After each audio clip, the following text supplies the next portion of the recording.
আসসালামু আলাইকুম viewers, welcome back to my channel. আশা করি যে যেখান থেকে আমার এই ভিডিওটি দেখছেন সকলেই আলহামদুলিল্লাহ অনেক অনেক বেশি ভালো আছেন। আজ নতুন আরও একটি রেসিপিতে আপনাদের স্বাগতম। আশা করি আজকের রেসিপিটাও বরাবরের মতো আপনাদের কাছে ভালো লাগবে। ভালো লাগলে প্লিজ একটা লাইক দেবেন আর বেশি বেশি আপনার ফ্রেন্ডস অ্যান্ড ফ্যামিলির সাথে ভিডিওটি শেয়ার করবেন। চ্যানেলটিতে নতুন হয়ে থাকলে প্লিজ চ্যানেলটি সাবস্ক্রাইব করে আমাকে সাপোর্ট করবেন। আর যারা অলরেডি আমার চ্যানেলটিকে সাবস্ক্রাইব করে নিয়েছেন তাদেরকে জানাচ্ছি অসংখ্য অসংখ্য ধন্যবাদ। আজ আমি আপনাদের সাথে শেয়ার করব রাতের বেঁচে যাওয়া ভাত দিয়ে সকালের নাস্তার জন্য ঝটপট তৈরি করে নিতে পারবেন এমন একটা রেসিপি। এই জন্য চুলায় একটি প্যান বসিয়ে দিয়ে এর ভিতরে নিয়ে নিচ্ছি 3 টিস্পুন পরিমাণ সয়াবিন তেল। তেলটা একটু গরম হয়ে আসলেই এর ভিতরে দিয়ে দিচ্ছি হাফ কাপের মতো পেঁয়াজ কুচি, দিয়ে দিচ্ছি 4টে কাঁচামরিচ কুচি। ঝাল যদি বেশি খেতে চান তাহলে কিন্তু কাঁচামরিচের পরিমাণটা একটু বাড়িয়ে দিতে পারেন। এগুলোকে হালকাভাবে কিছু সময়ের জন্য একটু ভেজে নিচ্ছি। আর সাথে দিয়ে দিচ্ছি স্বাদমতো লবণ।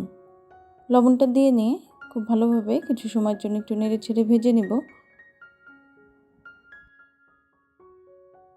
পেঁয়াজটা যখন একটু সফট হয়ে এসেছে তখন এর সাথে অ্যাড করে দিচ্ছি একটা মাঝারি সাইজের আলুকে আমি ভাজি আকারে কেটে নিয়েছি সেটাকে, অর্থাৎ প্রথম অবস্থায় আমি একটু আলু ভাজির মতো আলুটাকে ভেজে নেব। আলুটাকে দিয়ে নিয়ে কিছু সময়ের জন্য পেঁয়াজ আর মরিচের সাথে এটাকে নেড়ে নিচ্ছি। এরপর এর সাথে অ্যাড করে দিচ্ছি সামান্য পরিমাণে একটু হলুদের গুঁড়া। হলুদের গুঁড়াটা দিয়ে নিয়ে খুব ভালোভাবে এর সাথে মিলিয়ে নিচ্ছি। আর আলুটা যাতে খুব ভালোভাবে সিদ্ধ হয়ে যায় আর ভাজিটাও তাড়াতাড়ি রান্না হয়ে যায় এজন্য এটাকে ঢাকনা দিয়ে ঢেকে কিছু সময়ের জন্য আমি রান্না করে নিচ্ছি।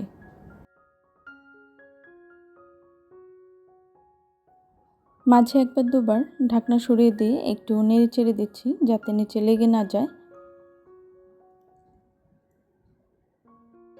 কিছু সময় ঢাকনা দিয়ে আর কিছু সময় ঢাকনা ছাড়া আলু ভাজিটাকে এর মধ্যে করে নিয়েছি আর আলু ভাজিটা কিন্তু এর মধ্যে হয়ে গেছে।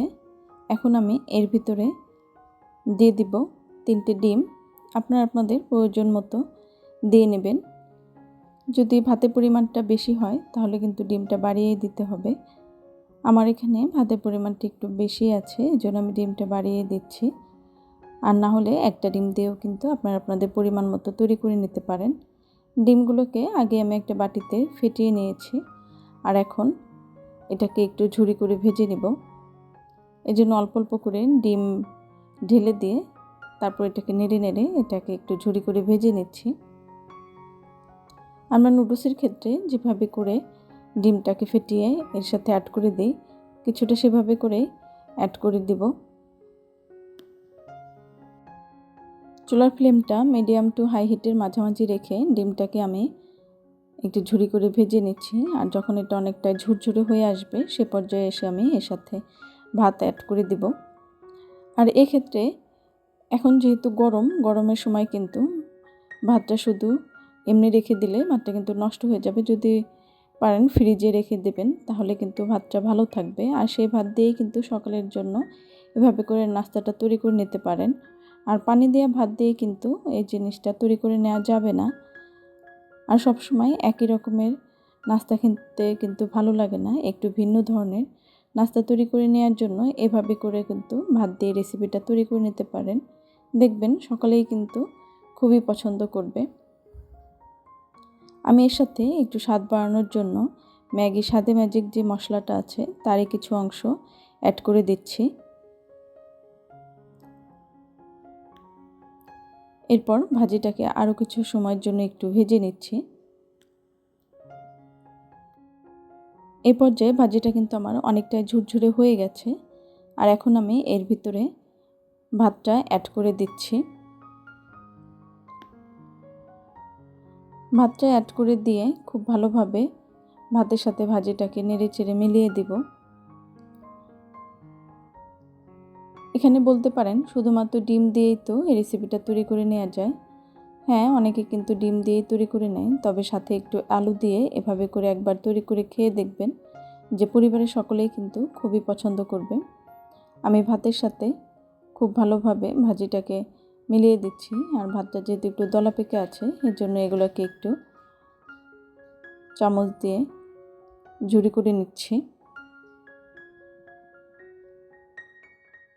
ভাতটা আলু ভাজির সাথে মিলিয়ে নেওয়ার পর মনে হচ্ছে লবণের পরিমাণটা একটু কম হয়ে গেছে, এজন্য আমি এর সাথে আরও একটু লবণ অ্যাড করে দিচ্ছি। এটাও চেক করে নিয়ে আপনারা মিলিয়ে নেবেন। এরপর খুব ভালোভাবে এর সাথে মিলিয়ে দিচ্ছি।